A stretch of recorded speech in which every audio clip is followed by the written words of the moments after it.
সোনা মা কি করো? আমা কি করো? হ্যাঁ কি করো?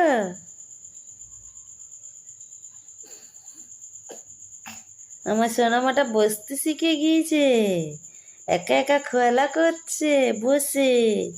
এই যে খেলনা দিয়েছি, এই খেলনা দিয়ে খেলা করছে, খেলনা দিয়ে, এই যে খেলনা দিয়ে নাও, ঠিকই নাও।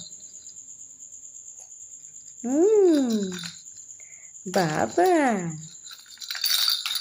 পড়ে গিয়েছে, ভালো না।